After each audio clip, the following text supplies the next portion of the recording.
Hi, everyone, and welcome back to the English Talk community. I'm Julia, and I'm so glad you're here.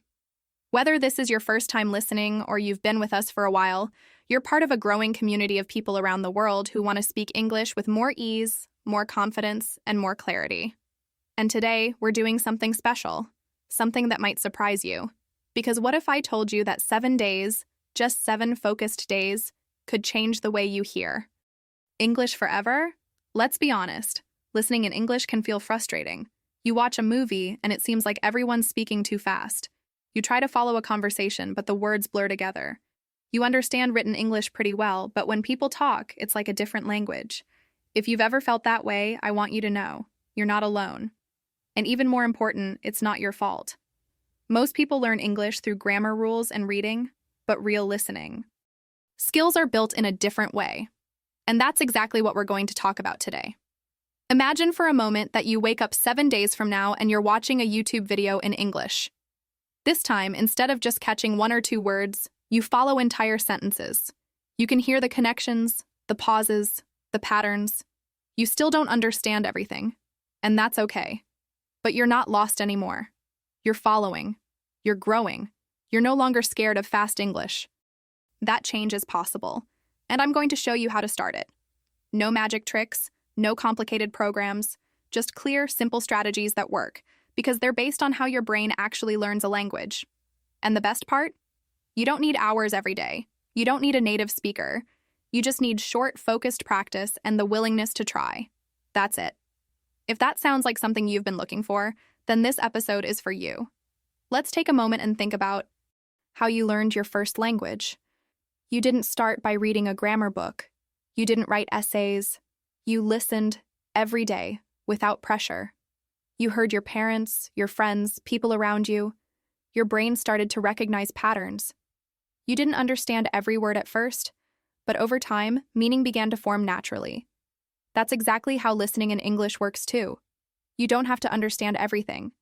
You just need to keep showing up and listening with curiosity. So I want to invite you into this idea with me. What if 1 week, just one, could be a turning point in your journey with English? What if you tried a few small things each day and gave your brain the chance to learn the way it was designed to? You don't need perfect conditions. You don't need to wait for next month or the perfect level of motivation. All you need is the decision to start. And if you're still wondering whether this can really make a difference, I want you to think about this. Progress. In English doesn't come from studying harder. It comes from connecting more sound, more rhythm, more real language in real time. Listening is not about being perfect. It's about being present. If you're willing to stay present, even when it's a little uncomfortable, even when you don't catch every word, your brain will do the rest. It will learn.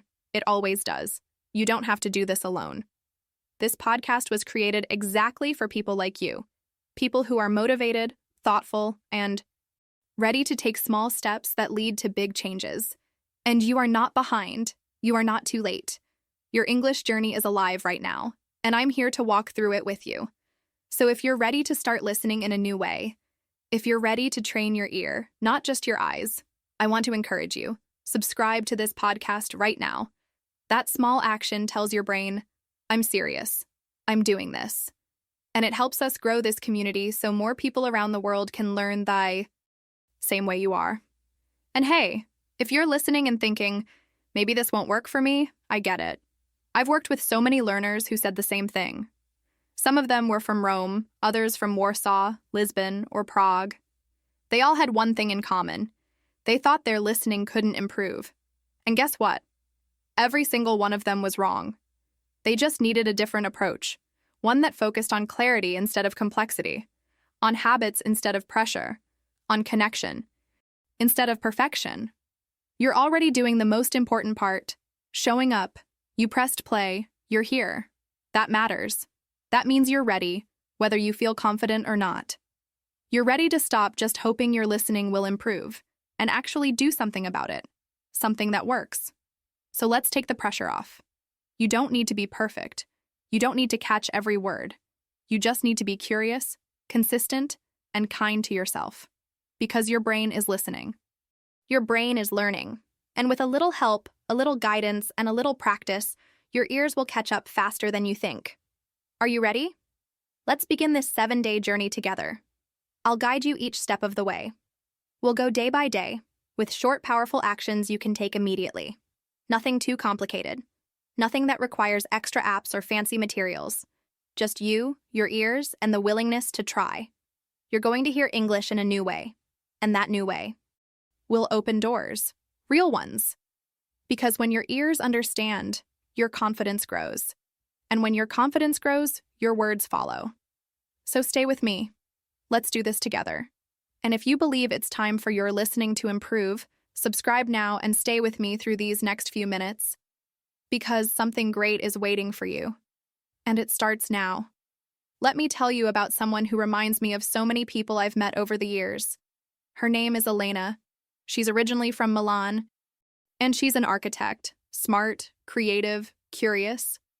When she moved to Dublin for a new job opportunity, she felt excited but also a little nervous about using English every day. Still, she had studied English for years.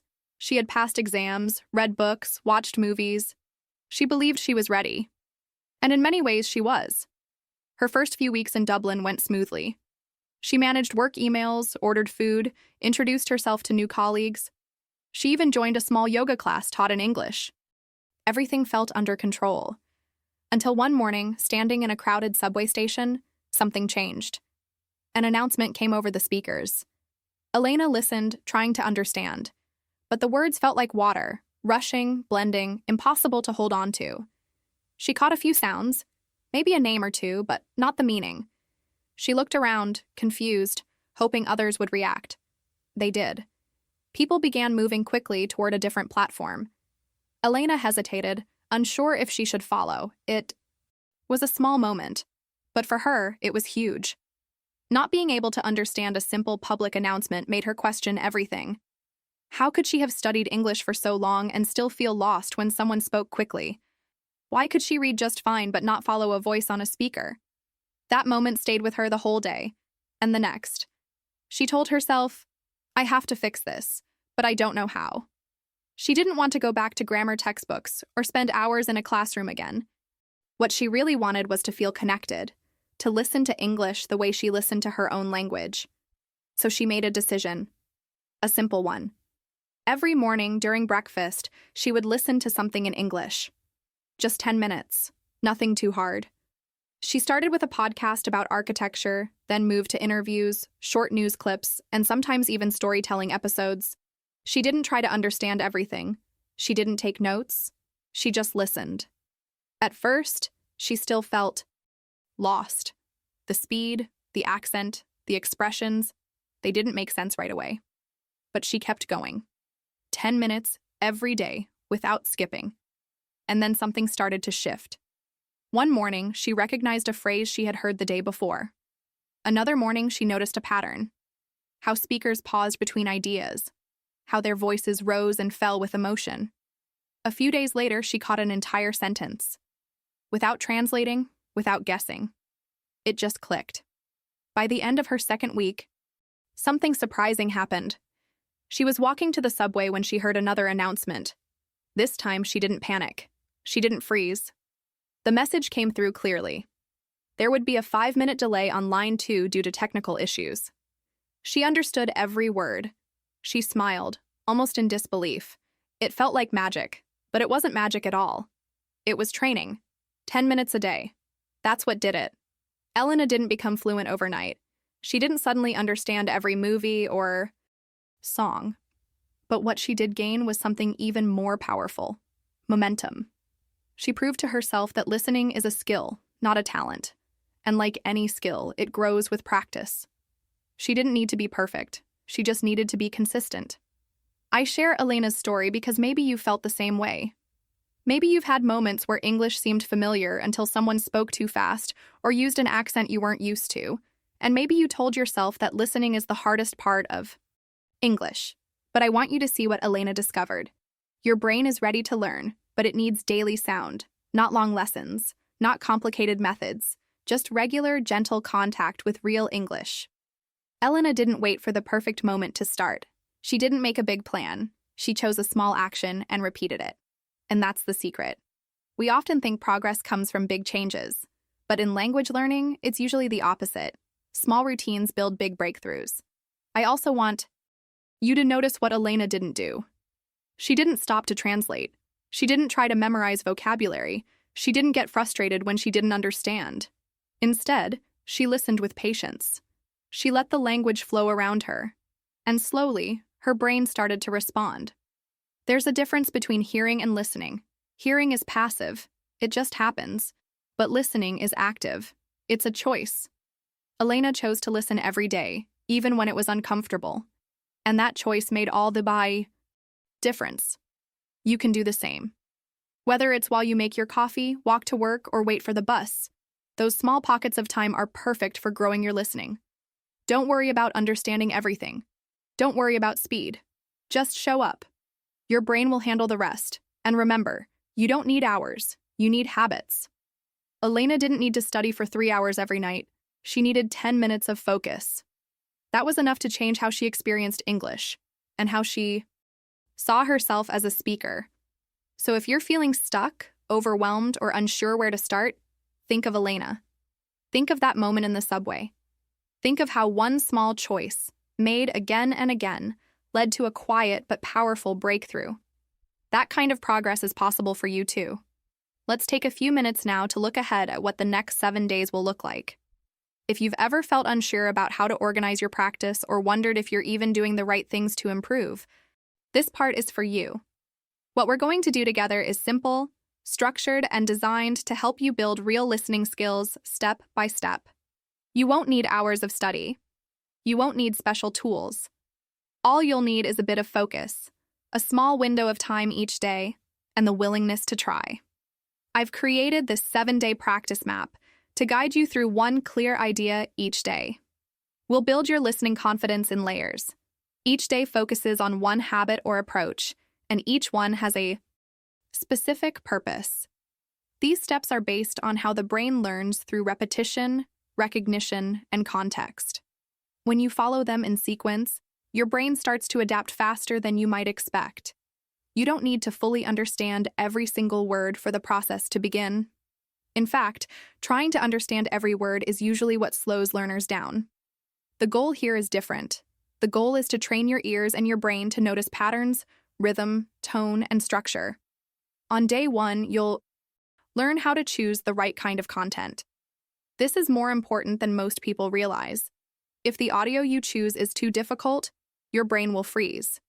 If it's too easy, you'll get bored and stop paying attention. But when it's just challenging enough and connected to a topic you enjoy, something powerful happens. Your attention locks in. That's the starting point. You'll hear me say this a lot. Your brain loves what feels meaningful. So we begin by helping you choose listening material that is both understandable and interesting. That one decision sets the tone for everything else. Day 2 is about training your ears before your eyes. I'll show you how to listen before reading. Most learners do the opposite. They read the subtitles or transcript first. But when you do that, your eyes take control and your ears become passive. We want to flip that. When you listen first, even if you don't understand everything, your brain starts building the muscle of decoding sound on its own. That's what real listening is. We'll talk about how to apply this using tools you already have, like YouTube or your favorite podcast app. On day 3, we dive into something called strategic repetition. This doesn't mean playing the same audio over and over until you're tired of it. It means listening with intention. For example, you might listen once for general meaning, again to catch key words, and a third time to repeat a sentence out loud. This helps you catch the music of the language, how voices rise and fall, where people pause, and which words get stressed. That musical awareness is essential for fluent listening. Even if you don't understand every detail, your brain is tuning itself to English. Then on day 4, we talk about something incredibly simple but powerful: adjusting the speed.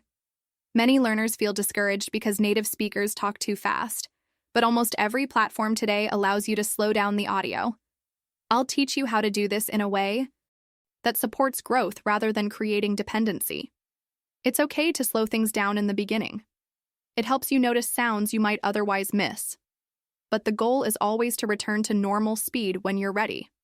The real win here is awareness. training your ear to recognize details you didn't hear before. Day 5 introduces the idea of predicting. This is one of my favorite techniques. You'll learn how to pause your audio at key moments and try to guess what's coming next. Not because you're trying to be right, but because this activates your brain. It forces you to listen actively, not passively. Predicting engages your understanding of tone, structure, and logic. It helps you think in English. And when you start thinking in English, everything else becomes easier. The more you guess, the more you learn, whether you're correct or not. On day 6, we bring in reflection. This step is short but impactful. After listening, I'll encourage you to stop and say, out loud or in your mind, what you understood. It doesn't have to be a perfect sentence. It can be a few words or just a general idea. The goal is to move information from short-term hearing to long-term memory. This is when you begin to recognize phrases and expressions automatically. And that automatic recognition is the foundation of fluency. You won't need to translate. Your brain will simply know. And finally, on day 7, we combine everything you've practiced. You'll choose your own content. Apply the steps we've learned and make it your own. This day is about ownership, turning the practice into a personal habit that works for your schedule, your interests, and your level. You might decide to listen while you cook, during a walk, or while relaxing at night. The key is consistency. When you repeat these steps a few minutes a day, you'll feel your confidence grow. You'll hear words and phrases you used to miss. You'll stop worrying so much about understanding everything and start trusting that your brain is doing the work. I want to reassure you, none of these steps require you to be perfect. You don't need to understand 100% of what you hear. That's not how language learning works. You only need to notice more than you did the day before. That's it. Tiny improvements every day create real, visible results over time. And they create a sense of calm too. Because instead of thinking, why can't I understand anything? You'll begin to think, look how much more I notice now. Even if you have only 10 minutes a day, that's enough.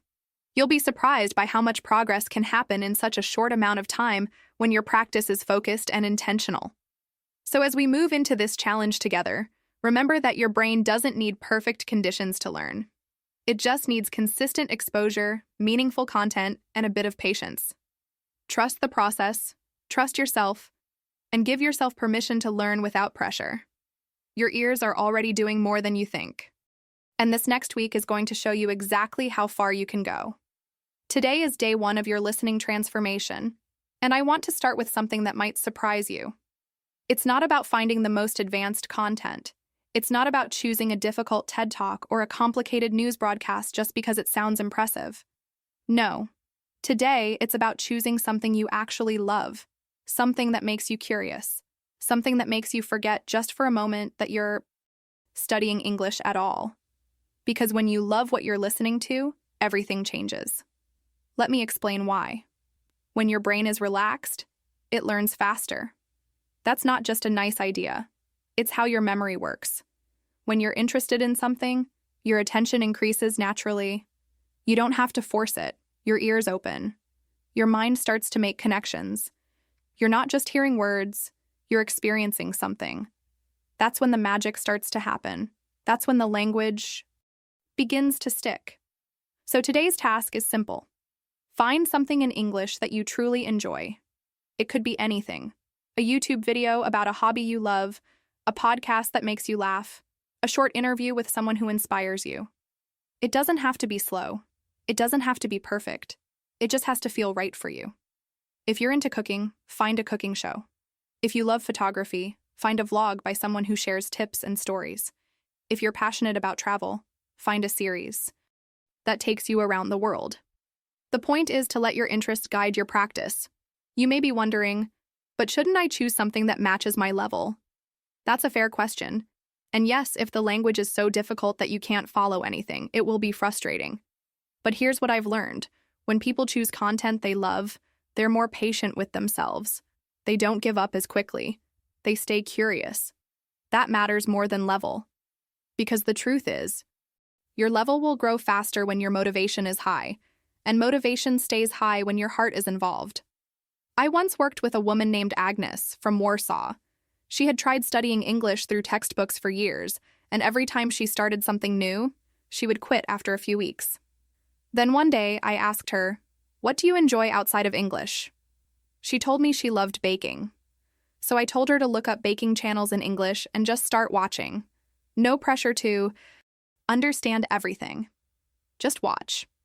She found a baker in London who shared weekly recipes and kitchen stories.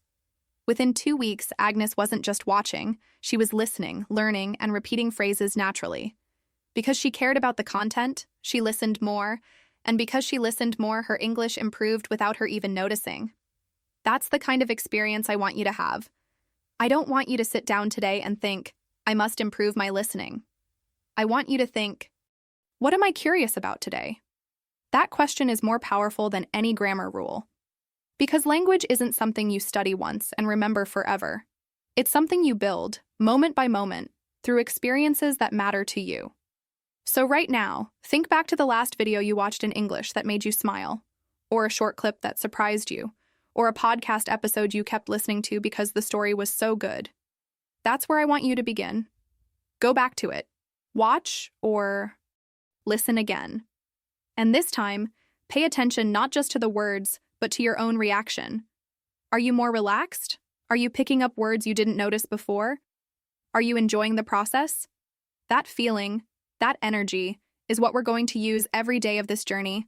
Don't worry if you don't catch everything. That's not the goal today. The goal is to listen with joy, to remind your brain that English can be a source of interest, not stress.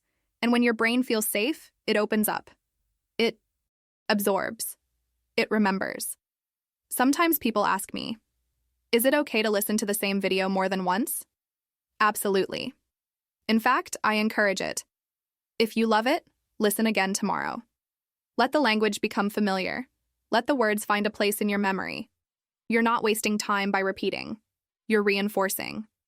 And that reinforcement is the foundation of fluency. Another tip I want to give you. Choose content with clear, natural English. You don't need actors or scripted language. In fact, casual conversations are often more helpful. Find real voices, real stories, real people. That's how your brain learns to recognize natural speech. You're training your ear to respond to rhythm, tone, and everyday vocabulary. And you're doing it in a way that feels human. Today is not about testing yourself. It's about reconnecting with the reason you want to learn English in the first place. For many of us, that reason is connection. We want to understand people, ideas, culture, and that connection starts with genuine interest. It starts with listening to something you love. So take the pressure off.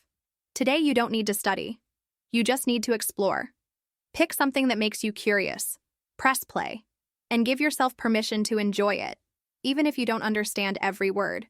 Because what matters most today is that you begin building the habit. A habit of choosing English that speaks to you. A habit of trusting that even small moments of listening, when done with interest, can lead to big changes over time. You've already taken the first step. You're here and you're listening. Now, let your ears do the rest. Let your curiosity lead. Because when you choose what you love, you're not just learning English, you're building a relationship with it. One that feels real, personal, and strong. Let me tell you about someone who discovered something powerful by doing something very simple. His name is David, and he's from Berlin. He's in his early 20s, a university student, and completely in love with football. Every weekend, he watches matches, follows his favorite teams, and knows the stats of every major player by heart. But when it came to learning English, David always felt a bit disconnected. He had studied English in school, memorized vocabulary lists, passed grammar tests, but when it came to listening, especially to real people speaking English, he struggled. Fast conversations, different accents, unfamiliar phrases. It all felt too fast, too unclear, too overwhelming. One day, something changed. He came across a short interview on YouTube with one of his favorite players after a Premier League match. The interview was in English, and at first David thought, I won't understand this. But he pressed play anyway. What happened next surprised him. No, he didn't understand every word. In fact, large parts of the interview felt confusing. But something else caught his attention. The player's tone, his facial expressions, the rhythm of his voice. David couldn't explain it, but he felt connected. He knew when the player was being serious. He noticed when he was joking. He picked up on the excitement, the disappointment, even the little moments of humor, all without needing subtitles. That moment stayed with David. He realized that even if he didn't understand every word, he was still understanding something deeper, something emotional. So he made a decision. Every morning, he would watch one short interview in English, just 5 to 10 minutes long. No pressure, no pausing, no translating, just watching, listening, and letting the experience unfold. The first few days were messy. He couldn't follow most of the content, but he noticed patterns. Common phrases like, "We gave it everything," or "We kept the pressure." He heard questions repeated, "How do you feel about the result? What was going through your mind?" And slowly, these words started to sound familiar. Not because he studied them, but because, he heard them again and again in the same kind of context. After just a few days, David started to anticipate what the players or reporters might say. He began to recognize answers before they were fully spoken, and that's when he tried something new. Without planning it, he began repeating parts of the interviews out loud. A phrase here, a sentence there, not perfectly, not with perfect pronunciation, but with rhythm, with flow. He wasn't thinking about grammar. He wasn't translating in his mind. He was responding emotionally, almost musically, to what he was hearing, and that's when the biggest shift happened. David told me that one morning, as he was walking to class, he found himself whispering a phrase he'd heard earlier. We stayed focused, and we finished strong. He wasn't trying to memorize it. It just came out. And that was the moment he realized. He wasn't just watching interviews. He was training his ear, his voice, and even his memory all at the same time.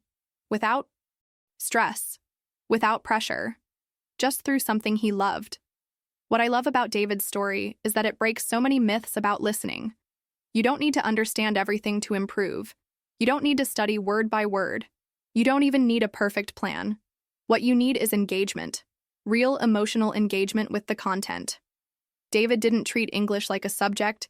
He treated it like a window, something that gave him access to something he already cared about deeply. This is why I always say, listen with your heart first, not your mind. When you focus only on the words you don't understand, your brain goes into stress mode. You stop listening and start analyzing.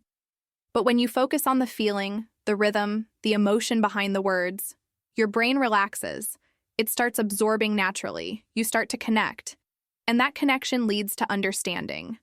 David's progress didn't come from a classroom or a textbook. It came from repetition, yes, but repetition full of feeling. He watched real people talk about something real. And that made all the difference because language is not just words, it's energy, it's connection, it's rhythm and emotion and sound. David tapped into that. And the best part? He never forced himself to do it. He looked forward to it. It became part of his morning. Like coffee, like brushing his teeth. Something automatic, something enjoyable, something his brain actually wanted. I think about David often when I talk to learners who feel frustrated, especially those who say, I don't understand native speakers. My response is always this: stop trying to understand everything. Start noticing. Start feeling. Let the language live, not just sit on a page. You'll be amazed how much more you pick up when you stop trying so hard to catch every word. What David experienced is something I've seen again and again. When learners connect emotionally to what they hear, they begin to mirror the language. They don't just remember it, they feel it. And once they feel it, it becomes part of them. This is how listening becomes natural.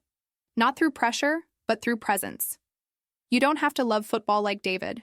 Maybe your passion is music, or travel, or fashion, or business. Whatever it is, let that passion guide your listening. Don't search for good listening materials. Search for what makes you feel something. That feeling will carry you through the hard parts. It will keep you coming back.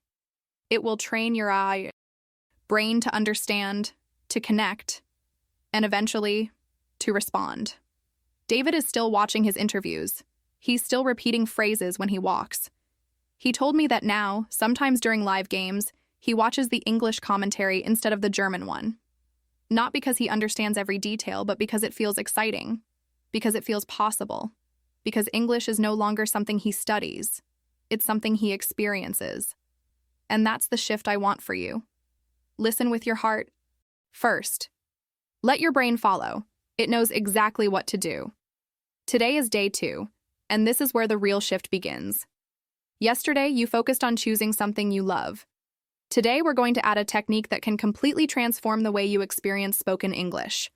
It's a habit that seems small, but it creates a powerful difference in how your brain processes the language. Here it is. Listen first, then read. Not the other way around. I know it's tempting to turn on subtitles, right? Away or open the transcript while listening. Most learners do that. It feels safer. It feels like you're in control. But here's what actually happens when you read before listening. Your brain gets lazy. It relies on your eyes instead of developing the muscle of listening. You read the sentence, and maybe you understand it. But when someone says that same sentence in real life, your ears don't recognize it. That's because your ears weren't involved in the learning process. Your eyes did all the work. But if you flip that process, something powerful starts to happen. When you listen first, without reading, you force your brain to build what I call a sound picture. Your brain starts to associate rhythm, tone, and pronunciation with meaning. Even if you don't catch everything, your ears begin to develop their own memory. They begin to recognize sounds, chunks of language, repeated expressions. That sound memory is what helps you recognize words instantly in a real conversation. That's how listening fluency grows. I want you to try something very specific today. Choose a short audio clip or video, no more than 2 minutes. Ideally, something that has a transcript or subtitles available, but don't look at them yet. Press play and just listen. Once. Don't stop. Don't rewind. Let the words come and go. Try to catch the general idea. Who's speaking? What's the topic? How do they feel? Don't worry if you miss some words. Just focus on the big picture. Then, after listening, ask yourself what you understood. Say it out loud or write it down. It doesn't need to be perfect. Maybe just one sentence, like, she was talking about her weekend, or it was a conversation about a football game. That short moment of reflection is key. It helps your brain lock in what you heard. Now go back and read the transcript. This is when your brain starts connecting what it heard to what it sees. And often, you'll find that you understood more than you thought. You'll see a word you missed in listening and think, oh, that's what they said. Or you'll notice a phrase that sounded unfamiliar and now you can connect it to the spelling and structure. That's a win. Every time you close that gap between what you hear and what you read, you build stronger listening skills. This habit works even better when you repeat the process. After reading the transcript, listen to the clip again. This time, your ears will recognize more. You'll hear the sentence and say, now I get it. That second or third listen is where the brain starts to build speed. It's not about listening perfectly the first time. It's about creating deeper understanding through layers. I once worked with a student named Marco from Florence. He was a quiet, thoughtful learner, very dedicated, but he always struggled with fast speech. He told me, I read well, I write well, but when people speak, I feel lost. We started using this technique, listening before reading, and within 1 week, he told me something I'll never forget. He said, I still miss some words, but now I can follow the feeling. It doesn't scare me anymore. That was the breakthrough. He was no longer trying to catch every word.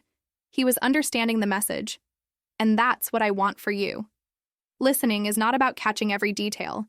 It's about hearing the flow, the intention, the shape of the language. When you train your brain to listen first, you teach it to focus. You train your ears to take responsibility. And the more you do it, the easier it becomes. There's a reason children become fluent listeners before they ever learn to read. Their ears are their only tool in the beginning.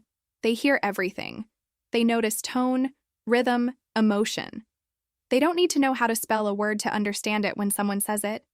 You can reactivate that kind of natural listening, even as an adult. But it requires practice, and it requires you to trust your ears before your eyes. This is not about avoiding reading. Reading is important, but the order matters. If you always read first, your brain never learns to hear. If you listen first, you give yourself a chance to become familiar with the sound of English before breaking it down into text. Another benefit of listening first is that it builds real-world confidence. In daily life, people don't speak with subtitles. They don't wait for you to read what they're saying. They speak fast, naturally, with different accents and tones. If your practice always starts with reading, you'll feel shocked when those supports disappear. But if your practice starts with sound, pure, unfiltered sound, you'll be ready. Your ears will know what to do. Even if you don't catch everything, you'll know how to stay calm, how to focus, and how to find meaning. So here's your challenge for today. Find that short clip. Maybe it's an interview. Maybe it's a short story, a news report, or a scene from a show. Just make sure it includes real voices and has a transcript. Then follow the steps. Listen first, reflect, then read, then listen again, and feel how your understanding grows. Even if it's just one phrase, one sentence, or one idea, that's enough. That's real progress. I know it might feel uncomfortable at first. You might want to read to feel safe. But trust me, if you listen first, even with just 2 minutes a day, you will notice change. Your brain will begin to build a listening system. You'll move from guessing to recognizing, from confusion to confidence, from silence to speech. All by doing something that feels very simple, but works in a very deep way. Give yourself that chance today. Let your ears take the lead. And watch how fast they learn. Welcome to day 3. Today is when you start connecting your ears and your mouth, bringing sound and speech together in a way that builds both confidence and fluency. The focus is on a technique called shadowing. Maybe you've heard of it before. Shadowing means listening to a short piece of audio and repeating what you hear almost at the same time. You follow the speaker's rhythm, intonation, and sentence flow like a shadow. That's where the name comes from. You're not leading and you're not copying in slow motion. You're staying close to the voice you hear, letting the words come through you, even if not perfectly. Let me say this clearly from the start. This is not about perfection. Shadowing is not about sounding like a native speaker or repeating every syllable exactly. It's about building connection between your brain, your ears, and your mouth. It's about rhythm. It's about familiarity. It's about reducing the distance between what you hear and what you can say. And it's incredibly effective. Here's what happens when you practice shadowing. Even just for 5 minutes a day, you start to feel the language. You stop translating in your head. You stop worrying about grammar. You begin to speak in full phrases instead of single words. You develop a kind of internal music for English, and that music helps guide your understanding. You become more sensitive to the rise and fall of sentences, the way voices pause, the way emotions are expressed in sound, and all of this happens naturally, without memorization, without textbooks, without stress. So how do you do it? The best way to start is with short audio clips. 30 seconds to 1 minute is enough. Choose something where the speaker is clear, natural, and ideally not speaking too fast. You can use interviews, storytelling podcasts, or clips from shows or YouTube channels. Once you've chosen your clip, listen to it once without speaking, just to understand the general idea. Then, play it again, but this time, speak with the audio. Let your voice follow the speaker's voice. Don't worry if you miss a few words. Don't stop. Keep going. The goal is flow, not accuracy. In the beginning, it will feel strange. Your mouth might get tired. You might trip over words. That's completely normal. You're waking up. Muscles that haven't worked together like this before. You're also teaching your brain that it's okay to make sound in English, even if it's not perfect. That's a huge step for many learners, just giving yourself permission to speak out loud. And shadowing gives you that permission in a safe, guided way. Let me tell you about something that happens often when people start shadowing. After a few days, they notice that certain phrases start coming out naturally, even when they're not trying. They'll be in conversation or writing a message, and suddenly they hear themselves using a sentence they repeated earlier in a shadowing practice. That's the brain's way of saying, I remember this. I know how it sounds. I can use it now. That's fluency beginning to grow, not as something you force, but as something that emerges from repetition. I once worked with a man named Tomasz from Krakow.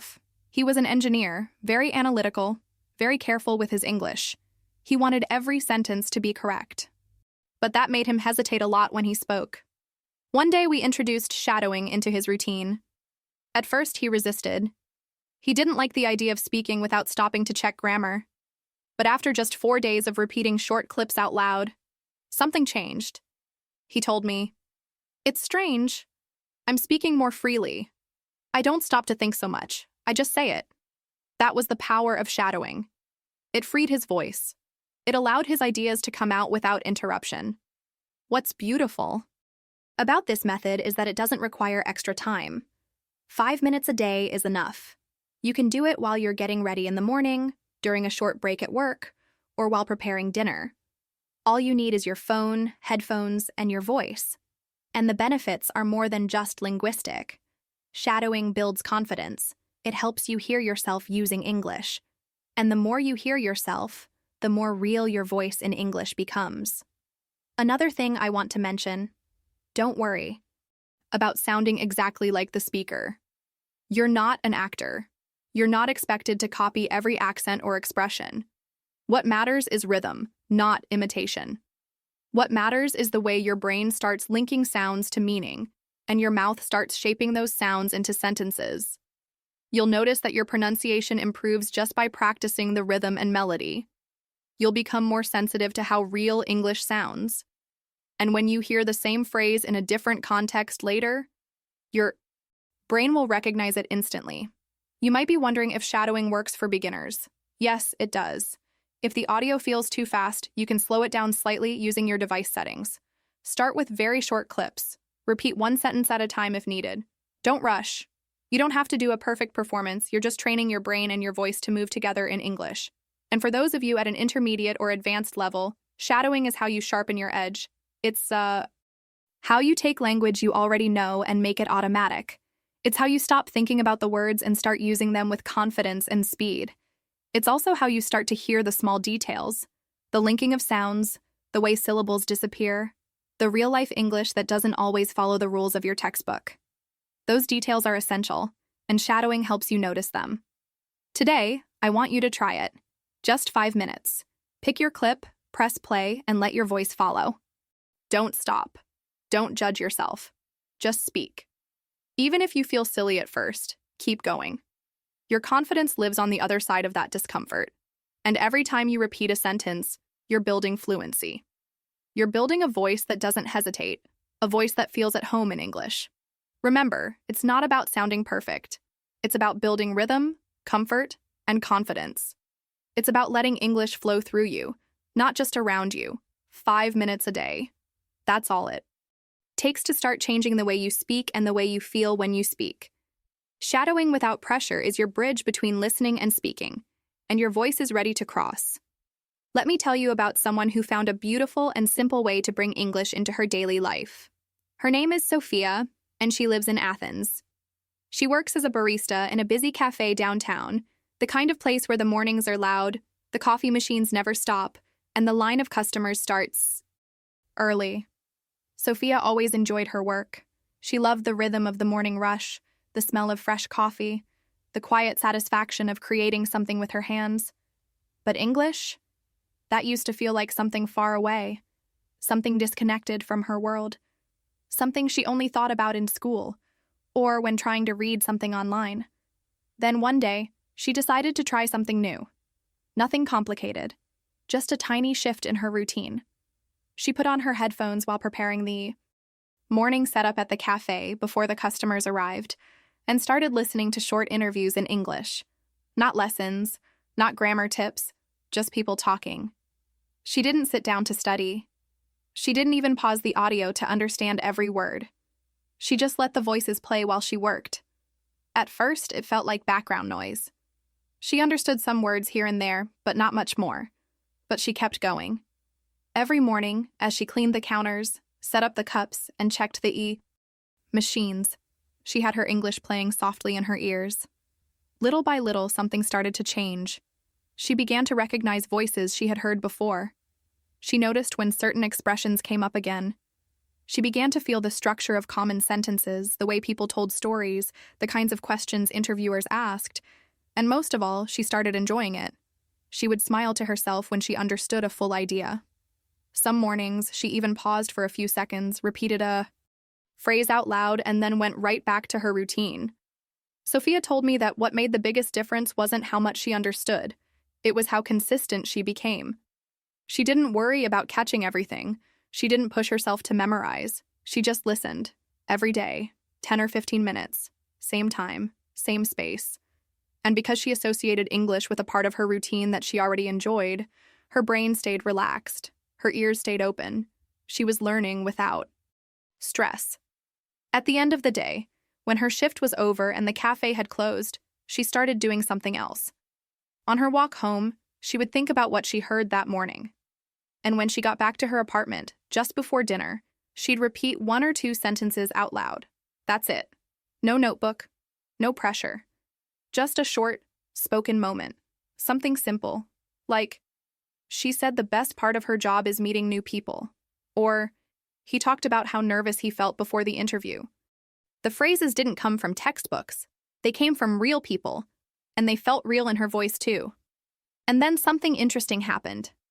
One afternoon, a couple of tourists walked into the cafe. They ordered in English, and for the first time, Sophia didn't panic. She didn't freeze. She didn't mentally translate every word. She listened, and she understood. And when she responded, she didn't try to speak perfectly. She just replied the way she'd heard people speak in the interviews. Calm, simple, and natural. The customers smiled. They understood her, and she understood them. That moment gave her more confidence than any language class ever had. She told me, "I didn't know I could do that. I didn't think I was ready. But it just came out. Like the words were already waiting for me." And that's exactly how it works. When you make listening part of your life, something you do naturally, without overthinking, your brain stores the rhythm, the patterns, the phrases. And when the moment comes, they rise to the surface. Not because you studied them, but because you lived with them. I love Sophia's story because it shows what's possible when you stop waiting for the perfect study conditions and start using what you already have. She didn't need a quiet room or a special schedule. She didn't need to feel fully prepared. She used the time that was already hers, the setup time at work, and she gave that time new value. She turned it into her own private practice space, filled with English, filled with voices, filled with learning. And what she did at the end of the day, repeating just 1 or 2 sentences, was just as important. That's how the language moved from her ears to her mouth. That's how she turned passive listening into active memory. Not by repeating everything, not by chasing perfection, but by focusing on what stood out, what felt meaningful, what she remembered. That small act created something big, a sense of ownership over her English. If you think about it, we all have moments like that in our day. Little spaces where our hands are busy, but our mind is open. When we're cooking, walking, cleaning, organizing, those are perfect moments for listening. And when you attach English to something familiar, your brain makes stronger connections. It doesn't feel like work. It feels like a rhythm you're stepping into. And that rhythm stays with you. What Sophia teaches us is that listening doesn't have to be academic. It can be soft, background, part of your world. And even the smallest daily habit, 10 minutes of focused listening in the morning, 1 or 2 spoken sentences at night, can bring real change. She didn't become fluent overnight. She didn't understand every word.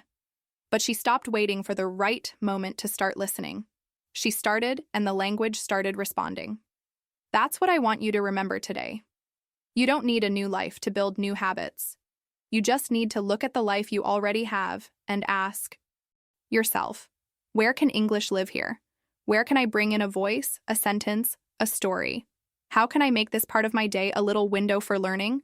Because your brain doesn't need more pressure. It needs more presence, more rhythm, more repetition, more listening that feels alive, not forced. Just like Sophia, you can build a practice that grows quietly, naturally, with your life. One morning, one phrase, one routine at a time. Welcome to day 4. Today I want to talk to you about something very simple but very powerful. It's the idea that listening slowly doesn't mean learning slowly. In fact, slowing things down, just a little, might be exactly what you need right now to move faster later. There is absolutely no shame in using the slow speed option when you're listening to English.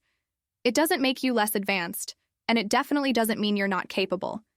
What it means is that you're giving your brain a chance to actually hear the language before you try to understand it. You see, many learners jump into fast conversations, full-speed podcasts, or movies with native-level speed, and they feel discouraged when they can't catch anything. And I understand why. When we want to improve, we want to push ourselves. We think, if I can understand fast speech, I'll be fluent. But there's a step before that, an essential step that too many people skip. Before your brain can understand meaning, it has to recognize sound. Before you process a sentence, you have to hear its shape. And that's where slowing down helps.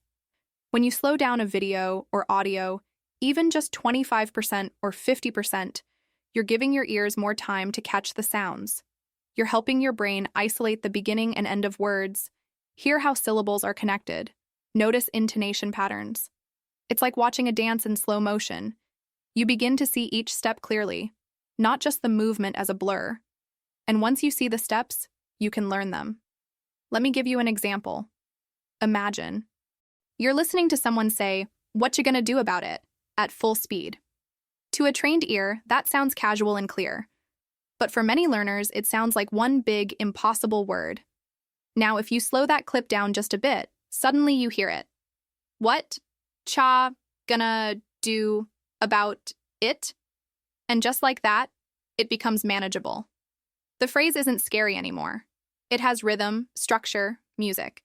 You can hear it, and now you can repeat it. YouTube makes this easy. When you click the settings icon on a video, you can change the playback speed. I often recommend 0.75x as a good place to start. It slows things down, but it still sounds natural. Most podcast apps offer this feature too. Just a simple tap and the speed drops. Use this tool during your practice sessions, especially when you're shadowing or listening without subtitles. It's not a crutch. It's a bridge, a way to walk slowly across the gap between silence and understanding. But here's the key. Don't stay on slow speed forever. Use it to train your ears, to build confidence, to help your brain get familiar with natural speech. And then, when it starts to feel too easy, go back to normal speed. Maybe not right away, maybe not after the first session, but eventually. That transition is important. It tells your brain, I'm ready for more. Think of it like riding a bicycle with training wheels. No one expects you to balance perfectly on your first try. You start with support. You learn the movement. You build confidence. And then, when you're ready, the wheels come off and you ride. Slowing down your listening is the same. It's not forever. It's just a stage, a smart, strategic stage that helps you avoid frustration and build real skills. I've seen so many learners benefit from this. One of them was Daniel, a photographer from Prague. He loved watching English interviews with other creatives, designers, filmmakers, visual artists. But he told me he always gave up halfway because it felt like everyone was speaking too fast. So I asked him to try something simple. Pick one interview, slow it down to 0.75x, and just listen. No subtitles, no pressure. Just listen and breathe. At first, he said it felt strange, almost like the speakers were underwater. But after a few minutes, he noticed something. He could follow their ideas. He could hear where the sentences started and ended. And that made him want to keep listening. He watched the same clip 3 times. First slow, then normal, then slow. Again. By the end of the week, he wasn't just understanding more. He was enjoying it. He wasn't afraid of fast English anymore, because he had taken the time to train his ears. What I love about Daniel's story is that it shows how this one tool, this tiny adjustment, can open the door to progress. Not through more studying, but through better listening, clearer listening, focused listening. I want you to think about this when you choose your next audio or video. Ask yourself, am I really hearing what's being said? Or am I just letting it rush past me? If you feel like you're missing too much, slow it down. Don't be afraid of that. It's a sign that you're paying attention, that you care about understanding deeply, not just pretending to follow. It's a sign that you're building real fluency. Sometimes learners say to me, But won't that make me used to slow English? The answer is no, because the goal isn't to live at that speed. The goal is to use it as a tool, a training ground, a place, where you build recognition and awareness. Then, when you return to full speed, your ears will be sharper, your brain will be faster, you'll be more prepared than before. You don't need to slow down everything. Choose one clip a day, maybe even 1 minute a day. Just enough to give your brain that extra time it needs to hear clearly. You're not falling behind. You're building a foundation that will carry you forward with more confidence, more clarity, and more joy. This is your practice. You get to choose how to shape it. Let slow speed be one of your tools. Let it support you, just until you don't need it anymore. Because that moment will come. One day, you'll listen to something at full speed and realize, I didn't need to slow it down. And that moment will not be an accident. It will be the result of every slow, focused minute you gave yourself. So go ahead, slow down the speed. But never slow down your progress. Welcome to day 5. By now, you've already started to build strong listening habits, choosing what you love, listening before reading, repeating out loud, and even slowing things down when needed. Today, I want to introduce a practice that's both fun and powerful, and that can take your listening skills to a whole new level. It's a technique called listen, pause, predict. And I absolutely love this one because it changes the way you listen. It shifts you from a passive listener into an active participant. Here's how it works. You listen to a sentence or a short part of a conversation. Then you pause. Right at that moment, before the speaker continues, you try to guess, or better said, predict, what might come next. You don't have to be right. In fact, most of the time it doesn't matter if you're right or wrong. What matters is that your brain is actively working to anticipate the language. And when your brain starts predicting, it means it's beginning to think in English, not just react to it. Why is this so powerful? Because in real conversations, we're constantly predicting. Even in our native language, we don't listen word by word. We listen in groups of ideas, we guess where the sentence is going, and we react in real time. So when you train yourself to predict in English, you're training your brain to follow the rhythm and logic of the language. Not just the words, but the meaning, the emotion, the flow. It's like learning to dance, not just watch the steps. Let me walk you through how to do this. Choose any audio or video clip. It can be a podcast, an interview, a scene from a movie, anything you enjoy. Press play and listen to just one sentence or one short phrase. Then pause. Now ask yourself, what do I think the speaker is going to say next? Try saying it out loud. Use your instinct. Use your imagination. Don't worry about being correct. Just let your thoughts continue the conversation. Then press play and listen to the next part. Compare what the speaker actually said with what you predicted. Again, it's not about being right. It's about noticing how close you were, or how different the structure was, or what kinds of expressions were used. That comparison helps you recognize patterns. It sharpens your ear. It trains your intuition. Let me give you an example. Imagine you're listening to a podcast and the speaker says, "So I got to the airport, and I realized I had forgotten." Then you pause. What do you think comes next? Maybe you guess, my passport, or my ticket, or my phone. You say your prediction out loud. Then you press play, and the speaker says, "I had forgotten to check the gate number." Maybe your prediction was different. That's okay. You still engaged with the sentence. You activated your brain, and you'll remember that phrase more easily because you interacted with it. This technique also helps with vocabulary. When you try to predict a word or a phrase, you're pulling from everything you've heard before.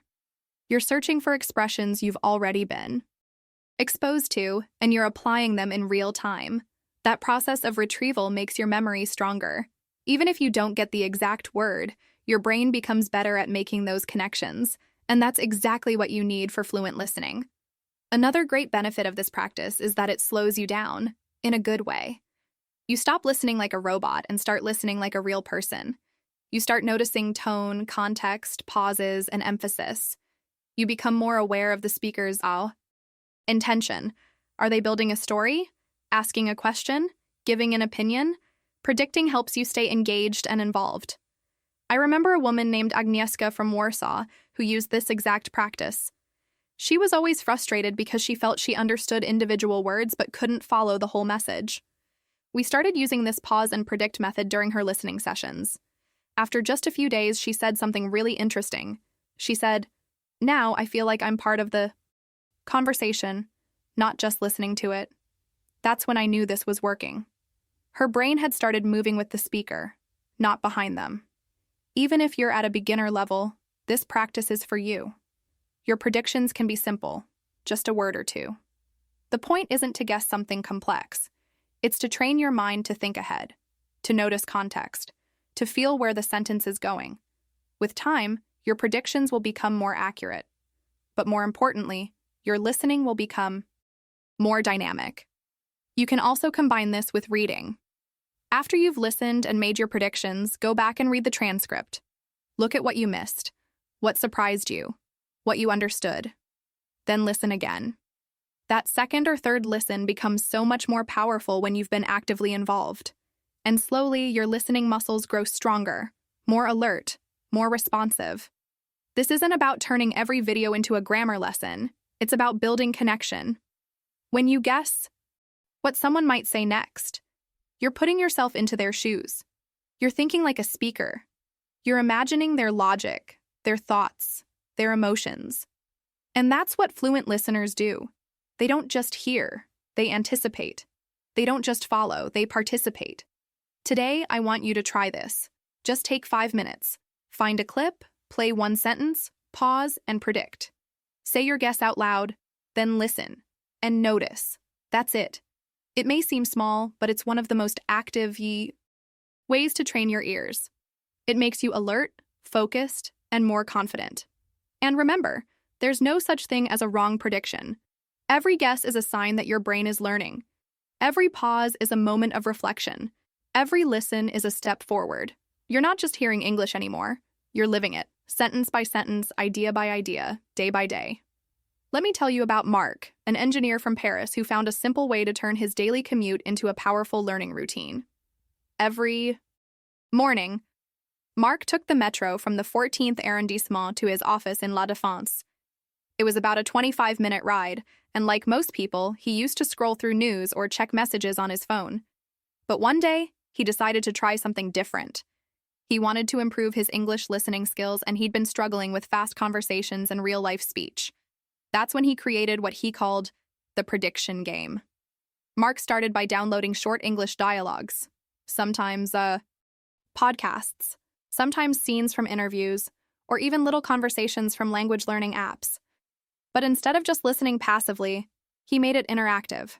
He would listen to one sentence, then pause the audio just before it finished. He tried to guess what would come next. At first, he laughed at how wrong he was. He would guess something completely off topic or miss the tone entirely. But that didn't discourage him. In fact, it made the game more interesting. Each morning on the metro, Mark played this game with himself. He would listen to one speaker say something like, "I thought the meeting would be boring, but actually," and then pause. What comes next? He'd guess, "It turned out to be fun," or "We finished early," or "They had snacks." Then he'd press play and hear, "It ended up being the most exciting part of my week." Sometimes he was close, sometimes not. But that wasn't the point. What mattered was that his brain was actively working with the language, not just hearing it passively. The fun part for Mark was noticing his own progress. After a few days, he started recognizing patterns in speech. He could predict conjunctions, like when someone was going to say but, so, or because. He could sense when a speaker was about to offer an opinion or tell a personal story. He even started catching idiomatic expressions like, "at the end of the day," or "to be honest." These were phrases he had heard before, but now they stood out more clearly because he was engaged. Mark told me that the game began to feel like a mental puzzle. Every pause was a challenge. He wasn't just listening, he was building connections between ideas. He said it helped him feel more awake, more focused, even before he arrived at work. And more than that, it helped him feel confident that his English was getting stronger in a way that felt real, not forced. He wasn't memorizing rules. He was learning the language in motion. What made his method so effective wasn't just repetition. It was the act of prediction itself. When you predict, you activate a different part of your brain. You're not just reacting to language, you're anticipating it. You're thinking in English, thinking like a speaker, imagining what kind of sentence makes sense next. That's exactly what fluent communication is about. Not understanding every word, but understanding where the conversation is going. Mark's story reminds us that learning doesn't have to be formal or complicated. It doesn't require hours of free time or a quiet study environment. All he had was his metro ride, his headphones, and his curiosity. He made a habit out of it. Monday to Friday, rain or shine, he played his prediction game. And the more he did it, the faster he improved. He began noticing the rhythm of casual speech, the flow of informal conversations, the way English moves from thought to thought.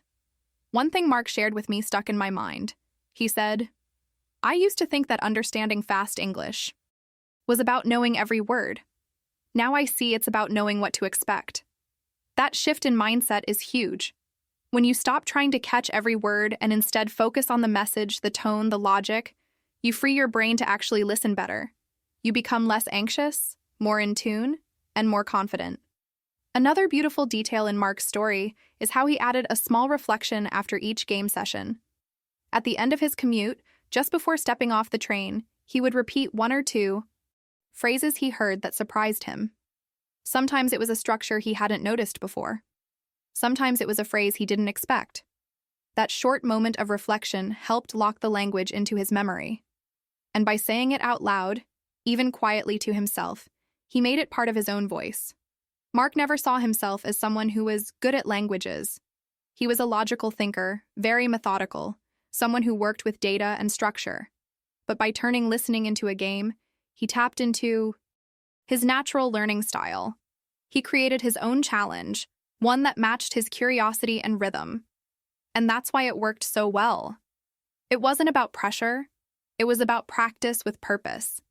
So if you ever feel like you don't have enough time to improve, or that listening is too hard to tackle, I want you to think of Mark on the Paris metro, earbuds in, pausing mid-sentence, quietly guessing the next few words.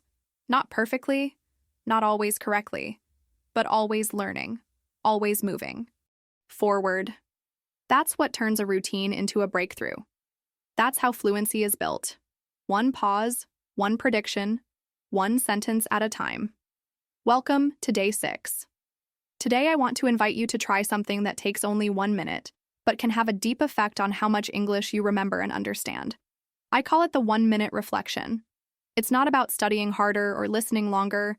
It's about training your memory to hold on to what you hear and making that moment of listening more active, more meaningful, and more personal. You don't need to remember everything. You just need to remember something. Here's how it works. After you listen to something in English, whether it's a short podcast, a video, a conversation, or even just a few sentences, you stop. You close your eyes if you want, you take a breath, and then you try to say out loud what you understood. You don't repeat it word for word. You don't try to translate. You just speak in your own words, in English, using whatever comes to mind. The goal is not perfection. The goal is activation. This small act, remembering and saying something out loud, tells your brain that the information is important. It turns passive listening into active memory. It helps you create a personal connection with what you heard. Even if you only remember one idea, one phrase, one emotion, that's enough. That's where real learning begins. I've used this with so many learners, and it always surprises me how powerful it is. Because we're used to thinking that progress comes from long study sessions or big lessons. But in reality, the brain works best when you give it small challenges that it can repeat every day. And 1-minute reflection is exactly that. It's a habit you can add to any routine. After breakfast, before bed, while walking. It only takes a minute and you can do it anywhere. Let's say you listen to a short story in English. Maybe the speaker said something like, "When I moved to a new city, I didn't know anyone, but joining a local dance class helped me make friends." Now you pause. You think for a few seconds. Then you try to say it again in your own way. You might say, "She moved to a new city and felt alone, but then she joined a dance class and met people." That's perfect. You didn't copy the sentence exactly, but you understood the idea and you turned it into your own sentence. That's where real language ownership happens. This exercise also builds confidence. Many learners stay silent because they think they need to say everything perfectly. But with the 1-minute reflection, the pressure is low. You're not speaking to impress anyone. You're just checking in with your brain. You're asking, what do I remember? What stayed with me? And that quiet moment of review helps the new language settle into your mind. I remember one listener named Lucia, who lives in Lisbon. She told me she used to feel frustrated after listening to podcasts in English because she couldn't remember anything afterward. She thought that meant she wasn't learning. But then she started doing this 1-minute exercise every morning. After each episode, she'd stop and try to repeat just one sentence or thought she remembered. Sometimes it was very simple, like, he talked about his job, or she was nervous before the interview.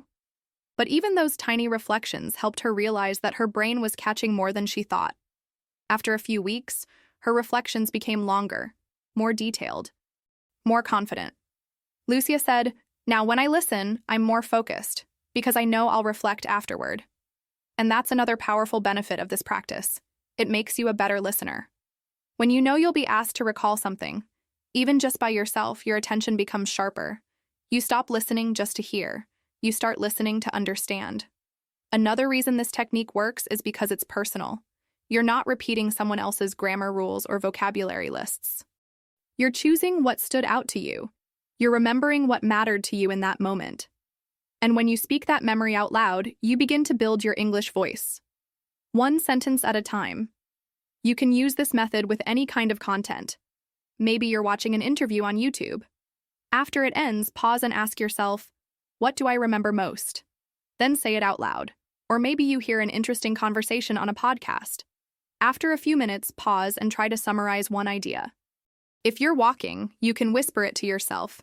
If you're at home, say it clearly. It doesn't matter how much you say. It only matters that you speak. You can also write it down if you prefer. That's another way to reinforce what you heard. But I always recommend speaking, because speaking activates your memory and your confidence at the same time. Even if your sentence is basic, even if it's not grammatically perfect, it's progress. Every sentence you say is a signal to your brain that this language belongs to you now. Sometimes learners ask me, what if I don't remember anything? That's okay too. In that case, you can go back, listen again, and try to catch just one phrase. 1 minute of listening, 1 minute of reflection. That's it. The more you do it, the easier it becomes. It's like training a muscle. At first, it feels small and uncertain. But with time, it becomes automatic, natural, strong. I've had students who added this habit to their routine for just a week, and they started noticing the difference. They could remember what they heard more clearly. They were less afraid to speak. They became more present when listening, because they were no longer just hoping to understand. They were preparing to remember. That small mental shift changes everything. So today, I encourage you to listen to something in English, just a few minutes, then pause, reflect, speak. Don't aim for a perfect summary. Just say what stayed with you. Maybe it's a phrase. Maybe it's a feeling. Maybe it's an idea. Speak it out loud. Let your voice connect with your listening. Let your brain know that what you hear matters, that it's worth keeping. This 1 minute reflection is not about memorizing. It's about making the language yours. It's about showing yourself, day after day, that you are learning, even in small ways. And sometimes, those small ways are the most powerful, because they stay, because they grow, because they build the kind of confidence that lasts. Today is day 7, and if you've come this far, I want to say something simple and honest. You've already done something powerful. You've shown up, you've listened, you've tried. And now it's time to bring everything together. This last step is not about learning something new. It's about mixing what you already have and making it truly yours. There's no perfect formula, no magic order. What matters now is how you take these tools and fit them into your life in a way that feels natural, personal, and sustainable. Over the past 6 days, we've explored listening from different angles. We talked about choosing content you love, listening before reading, shadowing without pressure, slowing things down, predicting what comes next, and reflecting out loud. Each of these practices helps a different part of your brain. Each one trains your ears, your memory, your intuition, your confidence. But now, instead of doing them separately, I want you to think of them as parts of a bigger picture, a rhythm that belongs to you. Think of it like tuning an instrument. At first, the sound is off. You tighten one string, adjust another, you test it, you listen, you repeat. And little by little, it begins to sound better.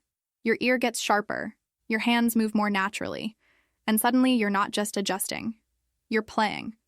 That's what learning to listen in English feels like. It's not about speed. It's about tuning your brain. It's about building a habit of attention, repetition, curiosity, and reflection. So how do you mix it all up? You start small, maybe 10 minutes a day. Choose something you enjoy, an interview, a podcast, a conversation from a show. First, just listen. Let the language enter your ears naturally, without pressure. Then pause. Predict what comes next. This gets your brain working actively. After that, go back and slow it down if necessary. Play it again. This time, try to shadow a few phrases. Repeat them out loud, even if they're not perfect. Then stop. Reflect. What do you remember? What stayed with you? You can do all of this in 10 or 15 minutes. It doesn't need to be long. The key is to repeat this process again and again. The power is in the loop. When you do it regularly, you're not just practicing, you're rewiring how your brain processes English. You're creating deeper connections, stronger memories, faster responses. The more you mix and match these tools, the more natural it becomes. Some days you might spend more time predicting. Other days you might focus more on shadowing or reflecting. That's perfectly fine. This is your toolkit. You choose how to use it. There's no strict order, no exam at the end. What matters is that you keep showing up, keep listening, keep tuning your understanding. One listener once told me, "I used to think learning English was like climbing a mountain, but now it feels more like gardening. I plant a little every day and things start to grow." I love that image, because it's true. Language doesn't grow in one day. It grows with care, with time, with presence. And when you use all the techniques we talked about together as one process, you give your English a place to grow. You might wonder, how do I know I'm improving if I don't understand everything yet? The answer is in how you feel. Do you notice more words than before? Do you guess more correctly? Do you feel more confident repeating out loud? Do you remember more the next day? Those small signals are your progress, and they matter. More than perfect grammar or complete understanding. They show that your ear is tuning, your brain is waking up, your English is becoming part of you. One of the best ways to see this growth is by doing a day 1 and day 7 comparison. Go back to something you listened to at the beginning of the week. Play it again. Notice what you hear now that you didn't hear before. Try shadowing again. Try predicting again. Try reflecting again. You'll be surprised at how much has changed, not because the material changed, but because you changed. Your brain has new pathways now, new attention, new rhythm. Another way to keep this alive is by creating your own small rituals. Maybe you start each morning with 5 minutes of slow listening. Maybe you end each day with a 1-minute reflection. Maybe you have a playlist of favorite speakers, and you predict their next sentence while riding the train. There are no rules, just habits, and the best habits are the ones that fit into your real life. Sometimes I hear people say, "But what if I forget to do it?" That's okay. Missing a day doesn't mean you failed. It means you're human. Just return when you can. The process is forgiving. The goal is not to be perfect. It's to be present, to make listening a regular part of your day, the same way you make time for a coffee, a walk, or a quiet moment. Let it be something you enjoy, something that feeds your curiosity. I think of listening as a way to connect, not just to the language, but to people, to stories, to ideas, to emotions. When you listen well, you understand more than words. You understand context, tone, intention. You feel the heartbeat of the language. And that's when everything changes. Because now you're not just learning English, you're living it. If there's one thing I want you to take from this week, it's that listening is not passive. It's not something you do while waiting to speak. It's an active skill, a living skill. And the more you practice with attention and care, the more it becomes part of you. You don't need a perfect plan. You just need to start, mix it up, and keep going. You've already learned the tools. Now it's your turn to use them, shape them, repeat them, and make them yours. Because this isn't just about English. It's about building trust in your ability to grow, to learn, to understand. And that, more than anything, is the sound of progress. Let me tell you about Anukica, a medical student living in Stockholm. She was in her third year of university, studying long hours, managing hospital rotations, and trying to stay focused on her future. Anukica had always been a strong student. She read medical journals in English and passed her written exams without much trouble. But when it came to listening, really listening, she felt blocked. Every time she tried to follow a live discussion or an interview in English, she felt lost. The speed, the accents, the natural rhythm, it was just too much. That's when she found our 7-day listening challenge. At first, she hesitated. She didn't think 7 days could make a real difference, especially with her schedule. But she decided to give it a try. She made a deal with herself. 15 minutes a day, no excuses. Not to study, not to take notes, just to listen with intention. She chose something that mattered to her. Interviews with doctors, healthcare professionals, and researchers speaking in English. It felt relevant and connected to her future. That was important. On the first day, Anukica pressed play and listened to an interview with a cardiologist from the UK. After about 30 seconds, she paused. "I don't understand any of this," she said to herself. The speaker sounded clear but fast. The terms weren't unfamiliar, but the way they flowed together overwhelmed her. She wanted to give up. But instead, she tried again. She slowed the audio slightly, focused on the tone and rhythm, and let go of the need to understand everything. Just listening. Just staying present. The next day, she followed the same routine. She chose a shorter clip, maybe 5 minutes, and practiced predicting phrases. She would pause after each question the host asked and try to guess what the guest might say. Sometimes she was far off. But even in those wrong guesses, she found herself catching patterns. Phrases like, "in my experience," "what we've seen in the data," and "from a clinical perspective." Phrases that came up again and again, and that started to sound familiar. On day 3, she added shadowing. Not for the whole interview, just for 60 seconds. She repeated phrases out loud, trying to match the speaker's rhythm without stressing about being exact. She told me it felt strange at first, almost like she was pretending to be someone else. But after the 3rd try, it didn't feel strange anymore. It felt like practice, like music. Her tongue started to move with the words. Her confidence grew in those tiny, private moments. By day 4, something interesting happened. She stopped pausing every few seconds. She found herself listening longer without needing to translate. She wasn't catching every word, but the ideas began to feel clearer. She could hear the structure of the conversation, the greetings, the follow-up questions, the transitions between topics.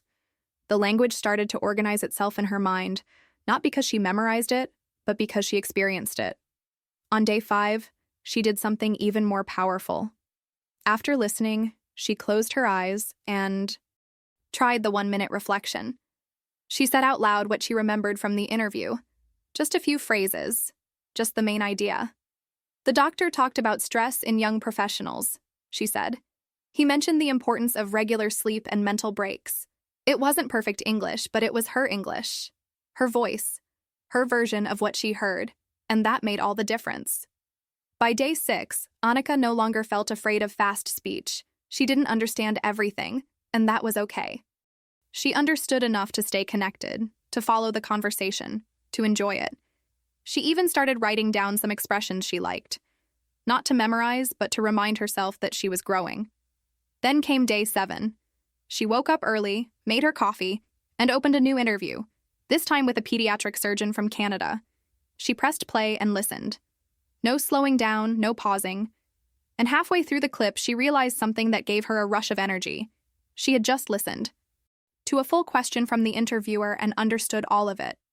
Not just the words, but the meaning, the tone, the purpose. She hadn't even thought about pausing. She had simply followed along. Naturally. That moment, she said, changed everything. It wasn't just about English anymore. It was about confidence. It was about knowing that change is possible in a short time, if the practice is focused and consistent. She didn't suddenly become fluent in 7 days, but she unlocked a level of listening she didn't believe was possible before. And that unlocked something deeper: motivation, belief, momentum. Anukica wrote me an email a week later. She said, "Now, when I listen, I don't panic. I don't need subtitles. I don't need to stop and translate. I just breathe and listen. And every day, it gets a little easier." That's the kind of breakthrough I want every listener to have. Not because of a perfect method, not because of pressure, but because of simple, steady practice. Because of trust in the process. Anukica's 15 minutes a day didn't change her life overnight, but they gave her something even better: a door. A door she can now walk through with more confidence, more clarity, and more joy. And if it happened for her, it can happen for you too.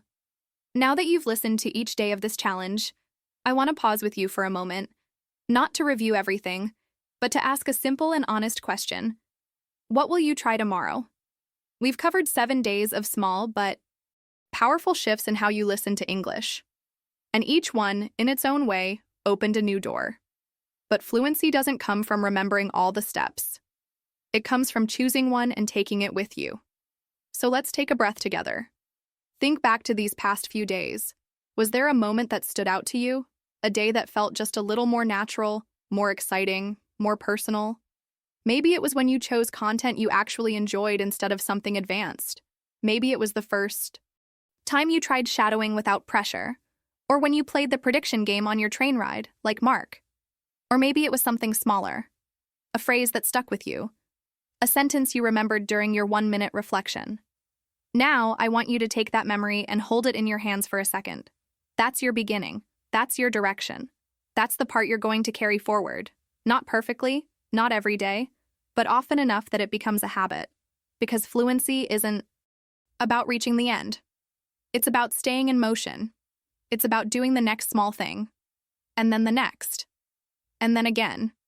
If you're not sure where to start, I have a suggestion. Pick the day that felt most possible to you. Not the most difficult or the most impressive, the one that fit best with your life. Maybe it's listening for 5 minutes while making your breakfast, like Sophia did in Athens. Maybe it's reflecting on what you heard while walking or trying to guess the next sentence in a short video. Maybe it's slowing the speed down just enough to catch the rhythm. Whatever felt right for you, that's your answer. Ask yourself now, which day felt most powerful for me? This question matters because it connects what you learned with your real life. It's easy to hear advice, to listen to tips, to feel inspired for a moment. But real growth happens when you make something your own. When you stop thinking, I should do everything, and start thinking, this fits my rhythm. I can do this. That shift from pressure to ownership is the start of long-term change. You don't need to be perfect. You don't need to get every word right. You don't need to do all 7 practices every week. You just need to choose one that keeps you moving, that gives you joy, that helps you feel a little more confident each day. If you keep going, your progress won't be loud, but it will be real. It will show up in the moments when you least expect it, when you understand a fast question, when you repeat a phrase without hesitation, when you notice how calm you feel while listening. One of my favorite things to ask my students is, how did you learn your native language? And the answer is always the same. Little by little, with mistakes, with repetition, with listening, with trying. English works the same way. You don't need special talent. You need space. You need permission to go slow. You need encouragement to keep practicing, even when it feels small. Especially when it feels small. The truth is, you've already started building the skill. You've already made the decision to listen better. Now your job is to make it part of your day. Not as a task, but as a rhythm. Maybe that means setting a reminder every morning to do 1-minute reflection. Or choosing a video the night before so you're ready to listen after your coffee. Or simply saying one sentence out loud after watching something in English. All of that counts. Every step counts. And if you're thinking, but I'm not Ready. Let me remind you, fluency isn't a destination, it's a direction, and you're already on the path. You've practiced listening with purpose. You've predicted, repeated, reflected, slowed down. You've tried, and that alone sets you apart. It means you're not just hoping to understand English one day, you're learning to live in it now. So again, I ask you, what will you try tomorrow? Pick one. Try it. Stay with it for a few days. Let it become part of how you move through your routine. Let your brain get comfortable with that pattern. Then, when it feels right, try another one. Mix them, repeat, forget for a day, come back again. That's how fluency is built, through motion, not perfection. And if you ever feel stuck, come back to this question. Ask yourself again, which day felt most powerful for me? That's your anchor. That's your guide. Trust it. Let it lead you. Let it remind you that you are growing. Every time you listen, every time you speak, every time you pause and reflect. Because learning to understand English is not about doing more. It's about doing what works and doing it often enough to feel the change. And the moment you feel it, even a little, you know it's real. You know it's yours. And that's where everything starts. Before we say goodbye today, I want to leave you with something simple. A gentle challenge. Nothing big, nothing heavy. Just a small step forward. I want you to choose one of the practices we explored together this week. Just one, and repeat it. For the next 7 days. Make it part of your life in your way, at your pace. It doesn't have to be perfect. It just has to be consistent. That's where the change begins. Maybe you'll choose to start your mornings with 5 minutes of active listening. Maybe you'll do the 1-minute reflection before bed. Maybe you'll play the prediction game on your way to work or try shadowing while washing dishes. It doesn't matter which one you pick. What matters is that you return to it each day, not out of obligation, but out of curiosity. Out of that quiet desire to improve and feel more at home with the English you hear. This challenge is yours. No pressure, no rush. Just you, your routine, and one small, repeated action. 7 days. And if you can, I'd love for you to come back here and share what happened. Write a comment. Tell me what you tried, how it felt, what surprised you. Your story might be the exact encouragement someone else needs to keep going. The truth is, real progress often feels ordinary. It doesn't always come with fireworks or perfect sentences. It shows up in quiet ways. In the moment you understand a question without translating, in the confidence you feel when you speak, in the way your ears catch more words than they did last week. That's what we're building. Not perfection, but presence. Not mastery overnight, but momentum over time. You've already taken so many steps by being here, by listening, by trying, and I hope you feel proud of that. Because I do. I see how much courage it takes to learn a language as an adult, to keep practicing even when it feels messy, to show up again and again with an open heart. And I believe deeply that every small effort adds up. You may not see it immediately, but it's happening. It's real. I want you to know that you're not doing this alone. There are people all over the world listening to this right now, just like you. People from Lisbon and Warsaw, from Istanbul and Vienna, from Seoul and Madrid. Each one of them, carrying their own questions, their own hopes, their own reasons for learning. And that's what makes this space so beautiful. We are all learners. We are all growing. And when we grow together, we grow faster. So if this episode helped you in any way, if it made something clearer or gave you a little more confidence, share it with someone who's also trying to improve. Maybe a friend, a classmate, a coworker, someone who feels stuck, someone who needs that little reminder that progress is possible and that they don't have to do it alone. Learning English can be a shared experience, a connection point, a bridge, and your voice, your journey, can be part of someone else's breakthrough. Before I go, I want to leave you with this. Language is not about perfection. It's about connection. It's about being brave enough to try, even when the words don't come out the way you imagined. It's about listening with intention, speaking with heart, and giving yourself permission to grow slowly. Because slow growth is still growth. And the fact that you're here, still listening, still willing to try, that tells me you're already on the right path. You have everything you need to keep going. You have tools, you have time, and most importantly, you have your voice. Use it. Practice with it. Play with it. Let it be part of your everyday life. And when you feel doubt, remember, fluency isn't built in a day. It's built in the choices we make again and again with patience and intention. So, here's the challenge, just between us. Pick one practice, repeat it for 7 days. Come back and tell me what you noticed. And if you know someone else on this journey, share this with them. Let's keep building this community of learners step by step. Thank you for being here with me. Thank you for trusting me with your time and your attention. I'll be here whenever you need a reminder, a strategy, or just a friendly voice to say, "You're doing great. You really are. Keep going."